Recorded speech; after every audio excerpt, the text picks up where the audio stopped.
என்ன சமையலோ என்ன சமையலோ.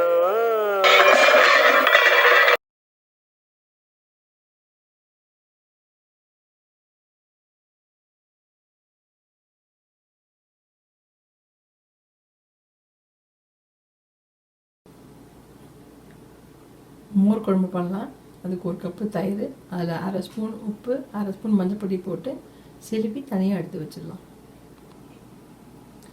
அதுக்கு அரைக்க வேண்டியது 1/2 கப்பு தேங்காய், 1 டீஸ்பூன் கசகசா,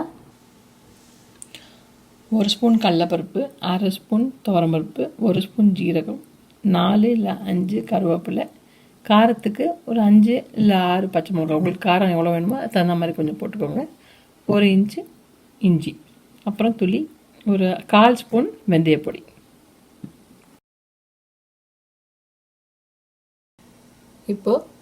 இப்போ இது எல்லாத்தையும் நல்லா ஒரு இது பருப்பெல்லாம் ஒரு 1/2 அன் ஹவர் ஊறினா போதும். அப்புறம் எல்லாத்தையும் ஒன்றா போட்டு மையாக அரைச்சி எடுத்து வச்சுக்கலாம். மோர் குழம்புக்கு வேணுங்கிற மிக்ஸ்டர் இப்போ ரெடி ஆகிடுது. மோர் குழம்புக்கு தான் வெண்டைக்காய் போட்டு பண்ண போகிறோம். அதை வதக்கிறதுக்கு கொஞ்சம் தேங்காய் எண்ணெய், 1 ஸ்பூன் தேங்காய் எண்ணெய் போட்டு வதக்கி எடுத்து வச்சுக்கலாம். மோர் குழம்புக்கு வெண்டைக்காய் நல்லா வதக்கி எடுத்துக்கலாம். அதுக்கு நான் 1 ஸ்பூன் தேங்காய் எண்ணெய் போட்டுக்க போகிறேன். தேங்காய் எண்ணெய் போட்டால் நல்லா வாசனையாக இருக்கும். உங்கள்கிட்ட ரீஃபைன் ஆயில் போடணுனாலும் ரீஃபைன் ஆயில் போட்டுக்கலாம்.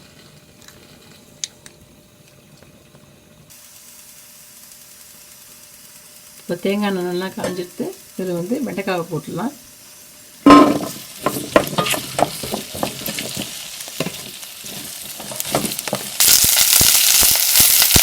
ஒரு 1/2 ஸ்பூன் உப்பு போட்டுக்கலாம்.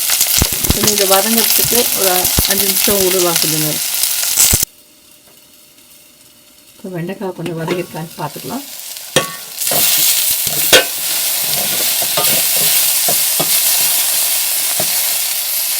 இன்னும் கொஞ்சம் ஃப்ரை ஆகட்டும்.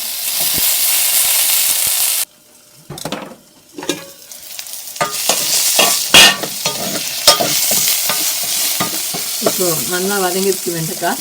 இப்போ இதில் வதங்கினதுக்கு மேலே நம்ம தேங்காய் விழுதை இதில் போட்டு கொஞ்சம் நேரம் குக் பண்ணலாம், அதில் பச்சை வாசனை போகிற அளவுக்கு.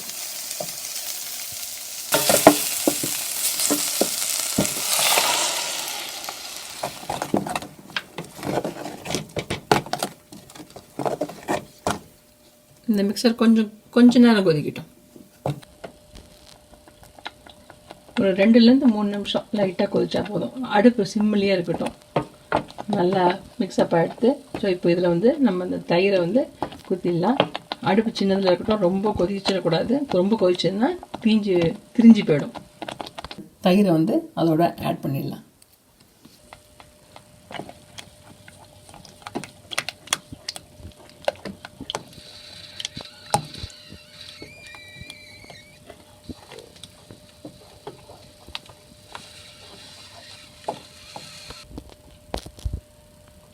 சைட்லலாம் கொஞ்சோண்டு நுரைச்சுண்ட கொஞ்சோண்டு வரும்.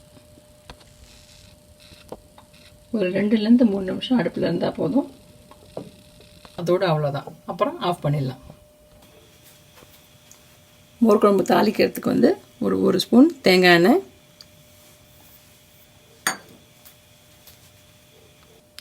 இப்போ எண்ணெய் நல்லா சூடாக எடுத்து கடுகு,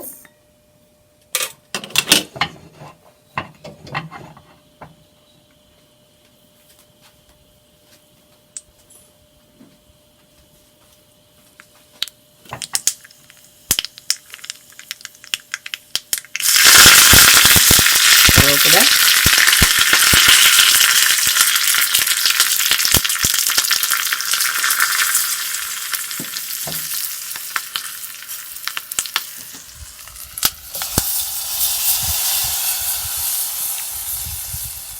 மோர் குழம்பு ரெடி.